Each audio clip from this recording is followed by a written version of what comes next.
नमस्कार दोस्तों, आप सभी का स्वागत है एक बार फिर बिंदास खबरें में। जी हां, आपको बता दें कि कुछ बेहद बड़ी और अहम खबरें निकल कर आ रही हैं। जानेंगे एक एक करके विस्तार से। लेकिन इससे पहले अगर आप भी चाइनीज सामान का बहिष्कार करते हैं तो इस वीडियो को लाइक कीजिए और देखते रहिए। या दोस्तों, बढ़ते आज की पहली और बड़ी खबर की तरफ। आज की पहली और बड़ी खबर जो निकल कर आ रही है कि अनलॉक 2 की गाइडलाइंस जारी। जानिए कहां कहां मिलेगी छूट और क्या होगी सख्ती। ये दोस्तों, आपको बता दें कि केंद्रीय गृह मंत्रालय ने अनलॉक 2 की गाइडलाइंस जारी कर दी है। आपको बताएं कि नई गाइडलाइंस 1 जुलाई से लागू होगी।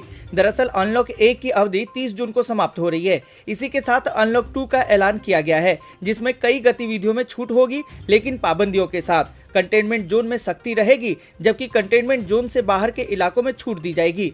दोस्तों, आपको बता दें कि अनलॉक 2 में कंटेनमेंट जोन के बाहर कुछ चीजों के लिए केंद्रीय गृह मंत्रालय की तरफ से छूट दी गई है। आपको बता दें कि सीमित संख्या में घरेलू उड़ानों और यात्री ट्रेनों की अनुमति दी गई है। इनका संचालन आगे भी जारी रहेगा। साथ ही आपको बता दें कि वंदे भारत मिशन के तहत सीमित तरीके से यात्रियों की अंतर्राष्ट्रीय हवाई यात्रा की अनुमति दी गई है। आगे इसे बढ़ाया जा सकता है। साथ ही दोस्तों, आपको बता दें कि नाइट कर्फ्यू का समय बदल दिया गया है और अब ये रात 10 बजे से सुबह 5 बजे तक रहेगा।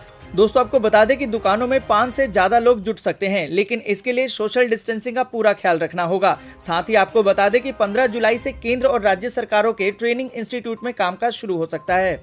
दोस्तों, आपको बता दें कि अलग अलग प्रदेश सरकारों के साथ परामर्श करने के बाद ये फैसला हुआ है कि स्कूल, कॉलेज और कोचिंग संस्थान 31 जुलाई तक बंद रखे जाएंगे। दोस्तों, आपको बता दें कि अनलॉक 2 में कंटेनमेंट जोन के भीतर 31 जुलाई तक लॉकडाउन का सख्ती से पालन किया जाएगा। साथ ही आपको बता दें कि कंटेनमेंट जोन के बाहर भी सब कुछ खुलने वाला नहीं है। अभी भी तमाम ऐसी चीजें हैं जिसे शुरू करने की इजाजत नहीं दी गई है। आपको बता दें कि metro rail, cinema halls, gym, swimming pool, entertainment park, theatre, bar, auditorium, assembly hall, इन सभी पर रोक रहेगी। साथ ही दोस्तों, आपको बता दें कि 2 गज की दूरी यानी कि सोशल डिस्टेंसिंग, दुकानों पर ग्राहकों के बीच पर्याप्त दूरी, महामारी को लेकर जारी दिशा निर्देशों का पालन करना और साथ ही आरोग्य सेतु मोबाइल एप्लीकेशन का उपयोग करना शामिल होगा। दोस्तों, आपको बता दें कि 65 वर्ष से अधिक आयु वाले व्यक्ति, गंभीर बीमारियों से ग्रसित लोग, गर्भवती महिलाएं और 10 वर्ष से कम उम्र के बच्चों को घर से बाहर निकलने की इजाजत नहीं होगी। दोस्तों, हम आपसे भी कहना चाहेंगे कि जब तक जरूरत ना हो घर से बाहर ना निकलें। अगर बाहर निकलते हैं तो मास्क पहन कर निकलें। अपने आप को सुरक्षित रखें, सोशल डिस्टेंसिंग का पालन करें।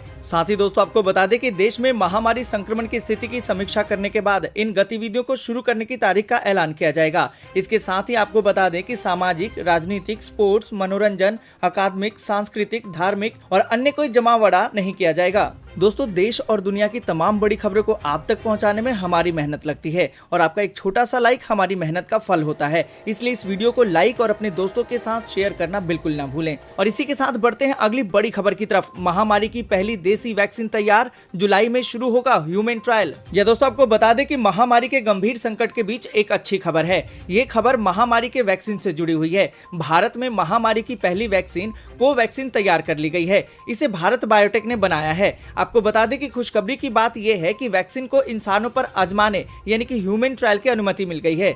भारत बायोटेक को सोमवार को यह अनुमति drug controller general of India यानी कि डीजीसीआई ने दी है। यह दोस्तों, आपको बता दें कि भारत बायोटेक हैदराबाद की फार्मा कंपनी है, जिसने की महामारी की वैक्सीन बनाने का दावा किया है। आपको बता दें कि कंपनी का कहना है कि कोवैक्सीन के फेज 1 और फेज 2 के ह्यूमन ट्रायल के लिए उसे डीजीसीआई से हरी झंडी मिल गई है। आपको बता दें कि कंपनी ने यह भी कहा है कि ट्रायल का काम जुलाई के पहले हफ्ते में शुरू कर दिया जाएगा। दोस्तों, आपको बता दें कि भारत बायोटेक का वैक्सीन बनाने में पुराना अनुभव है। इससे पहले कंपनी ने पोलियो, रेबीज, रोटा, चिकनगुनिया, जीका के लिए भी वैक्सीन बनाई है। तो दोस्तों, इसी के साथ बढ़ते हैं अगली बड़ी खबर की तरफ। चीन में पाया गया नया फ्लू वायरस जो ले सकता है महामारी का रूप।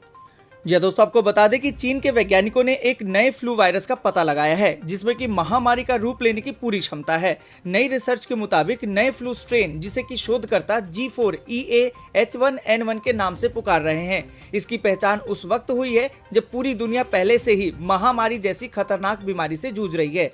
आपको बता दें कि महामारी से अब तक पूरी दुनिया में करीबन 5 लाख से ज्यादा लोग अपना दम तोड़ चुके हैं। आपको बता दें कि चीन में पाया गया ये नया फ्लू 2009 में सामने आया था, जो स्वाइन फ्लू की तरह ही है। हालांकि इसमें कुछ बदलाव देखे गए हैं। दोस्तों, आपको बता दें कि नेशनल एकेडमी ऑफ साइंसेज में छपे इस शोध के अनुसार फ्लू के इस नए स्ट्रेन में इंसानों को बुरी तरह से संक्रमित करने की क्षमता है। शुरुआती शोध में मिली जानकारी के मुताबिक ये स्ट्रेन सुअरों में पाया जाता है, लेकिन ये इंसानों को भी संक्रमित कर सकता है।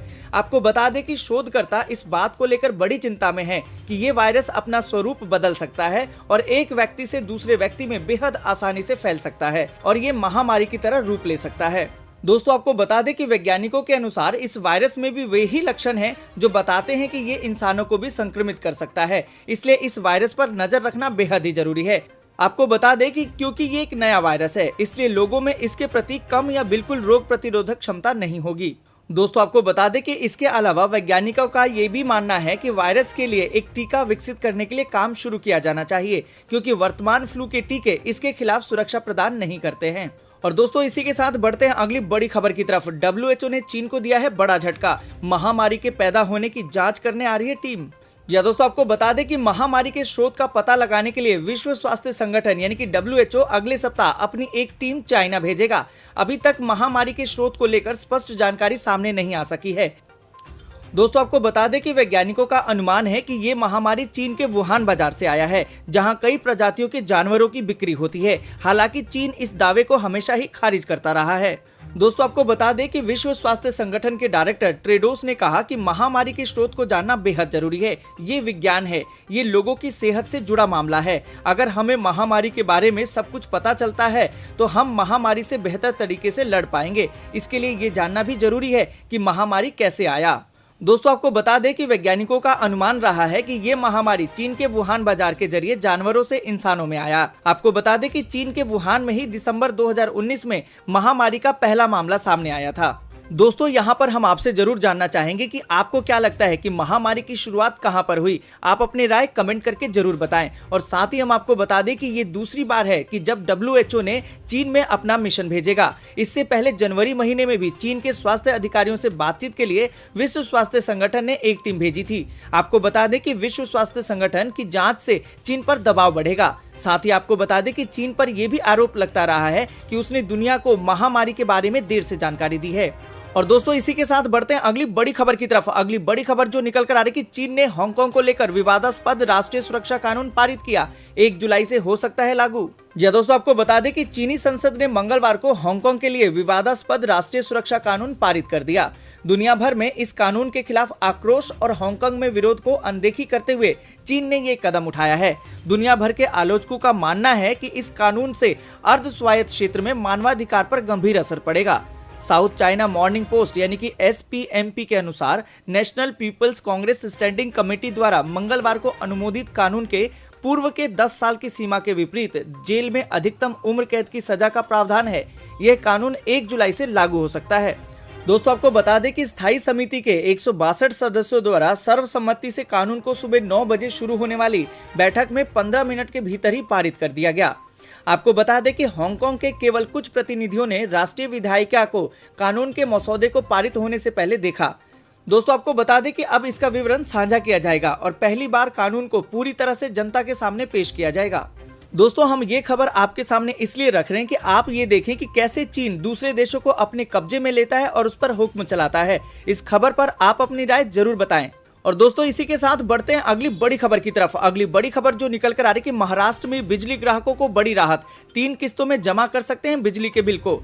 दोस्तों, आपको बता दें कि महामारी संकट के बीच लॉकडाउन के दौरान बिजली मीटर की मीटर रीडिंग न होने की वजह से काफी लोग परेशान हैं, क्योंकि मार्च, अप्रैल और मई में कम बिल आने के बाद अब जून में भारी भरकम बिल आया है। ऐसे ग्राहकों की शिकायतों के निपटारे के लिए महाराष्ट्र इलेक्ट्रिसिटी रेगुलेटरी कमीशन ने निर्देश जारी किया है। आपको बता दें कि बिजली की बढ़ी हुई दरों को लेकर लोगों की शिकायत बढ़ने पर MERC ने बिजली वितरण कंपनियों के साथ बैठक की और इस बैठक में कई अहम फैसले लिए गए। जी दोस्तों, आपको बता दें कि MERC ने बिजली वितरण कंपनियों से कहा है कि अगर जून में आया बिल मार्च, अप्रैल, मई के बिल औसत के मुकाबले दुगना है तो ऐसे में 3 किस्तों में पेमेंट का मौका देना चाहिए। यह भी कहा गया है कि शिकायतों की सुनवाई के दौरान किसी भी ग्राहक का बिजली कनेक्शन नहीं काटा जाना चाहिए। आपको बता दें कि MERC ने कंपनियों से कहा है कि वे बिजली बिल के तौर तरीकों में ट्रांसपेरेंसी को और बढ़ाए। कंपनियों को इस बात के लिए भी निर्देश दिए गए हैं कि ग्राहकों की शिकायतों का तुरंत निपटारा किया जाए। दोस्तों, अगर सरकार बिजली के बिल को 3 किस्तों में पेमेंट करने का मौका देती है तो ये एक राहत की बात है। इस पूरी खबर को आप कैसे देखते हैं, कमेंट करके जरूर बताएं। और दोस्तों इसी के साथ बढ़ते हैं अगली बड़ी खबर की तरफ। अगली बड़ी खबर जो निकल कर आ रही है कि ओडिशा में क्वारंटीन पूरा करने पर मिल रहे हैं 2000 रुपए। जानिए बाकी राज्यों का हाल। और इसी के साथ दोस्तों आपको बता दें कि दूसरे राज्यों से ओडिशा आने वालों को क्वारंटीन अवधि पूरा करने पर 2000 रुपए दिए जा रहे हैं। साथ ही आपको बता दें कि जाजपुर के जिला मजिस्ट्रेट रंजन कुमार ने बताया कि जिले में 1300 अस्थायी क्वारंटीन सेंटरों का निर्माण किया गया है। सरकारी आदेश के मुताबिक दूसरे राज्यों से आने वाले लोगों को इन सेंटरों में क्वारंटीन अवधि पूरा करने के बाद 2000 रुपए दिए जा रहे हैं। दोस्तों आपको बता दें कि इन सेंटरों में वयस्कों को 120 रुपए प्रतिदिन और बच्चों को 100 रुपए प्रतिदिन का मुफ्त भोजन उपलब्ध कराया जाता है। अगर कोई व्यक्ति सेंटर के अंदर बागवानी या पेंटिंग जैसा कोई काम करता है या करना चाहता है तो उसे 150 रुपए प्रतिदिन के हिसाब से भुगतान किया जाता है। यह भुगतान अधिकतम 10 दिन तक दिया जाता है। और दोस्तों इसी के साथ बढ़ते हैं अगली बड़ी खबर की तरफ। अगली बड़ी खबर जो निकल कर आ रही कि बैन के बाद टिकटॉक की पहली सफाई, नहीं शेयर की यूजर की जानकारी, चीन को भी नहीं दिया। या दोस्तों आपको बता दें कि मोदी सरकार ने देश में टिकटॉक समेत 59 ऐप पर पाबंदी लगा दी है। सरकार ने रक्षा, सुरक्षा और निजता को खतरा बताते हुए ये फैसला लिया है। आपको बता दें कि सरकार के इस फैसले के बाद टिकटॉक की तरफ से सफाई दी गई है। उसने कहा है कि किसी भी यूजर की जानकारी दूसरे देश, यहाँ तक कि चीन को भी नहीं दी गई है। दोस्तों यहाँ पर हम आपसे जानना चाहेंगे कि क्या आप अभी भी चाइनीज ऐप चलाते हैं? देश हित में इसे फौरन ही अनइंस्टॉल कर दीजिए और इसके बारे में कमेंट करके जरूर बताइए। और इसी के साथ दोस्तों आपको बता दें कि समाचार एजेंसी पीटीआई ने टिकटॉक के हवाले से लिखा है कि सरकार के आदेश का पालन किया जा रहा है, लेकिन उसकी तरफ से किसी भी भारतीय यूजर की जानकारी किसी दूसरे देश के साथ साझा नहीं की गई है, यहाँ तक कि चीन के साथ भी नहीं। मोदी सरकार ने कल ही यानी कि 29 जून को टिकटॉक समेत 59 ऐप पर पाबंदी लगाई है। सरकार के इस फैसले को लद्दाख में तनाव के बीच चीन के लिए कड़े संदेश के तौर पर देखा जा रहा है। और दोस्तों इसी के साथ बढ़ते हैं अगली बड़ी खबर की तरफ। अगली बड़ी खबर जो निकल कर आ रही है कि चाइनीज ऐप पर प्रतिबंध के बाद अब चीन से आयात रोकने की तैयारी में है मोदी सरकार। जी हां दोस्तों आपको बता दें कि चीन को आर्थिक मोर्चे पर चोट पहुंचाने के लिए सरकार के अंदर चीनी सामान के आयात पर प्रतिबंध के लिए मंथन अब शुरू हो गया है। फैसला लेने से पहले औद्योगिक संगठनों और अन्य मैन्युफैक्चरिंग एसोसिएशन और निर्यातकों की राय मांगी गई है। उनसे ये पूछा जा रहा है कि चीन से होने वाले आयात पर प्रतिबंध लगाने की स्थिति में वह कितने सहज होंगे। खास तौर से ये विकल्प की तैयारी पूछी जा रही है। जाहिर है कि टेलीकॉम और चीनी ऐप पर कुछ प्रतिबंध के बाद अब आयात पर सख्त लगाम लगाने की तैयारी हो रही है। दोस्तों आपको बता दें कि सरकार औद्योगिक संगठनों और एक्सपोर्ट प्रमोशन काउंसिल से चीन से आयात होने वाले सामान की सूची की मांग पहले ही कर चुकी है, ताकि ये निश्चित किया जा सके कि किन किन आइटम का निर्माण हम आसानी से तत्काल रूप से भारत में कर सकते हैं और उन आइटम पर प्रतिबंध लगाने पर भारतीय मैन्युफैक्चरर का कोई नुकसान नहीं हो। विकल्प के रूप में यह देखा जा रहा है कि चीन की बजाय और कहां से जरूरी सामान, खास तौर से कच्चा माल मंगाया जा सकता है। दोस्तों यहाँ पर हम आपसे पूछना चाहेंगे कि आप क्या चाहते हैं कि चीन से आयात होने वाले सामान पर क्या प्रतिबंध लगना चाहिए? क्या भारत अभी तैयार है? आप अपनी राय कमेंट। आज के लिए बस इतना ही। वीडियो को लाइक और शेयर जरूर कर दें। अगर इसी तरीके की खबरों को आप अपने पास सबसे पहले चाहते हैं तो चैनल को सब्सक्राइब करके बेल के आइकन को जरूर दबाएं।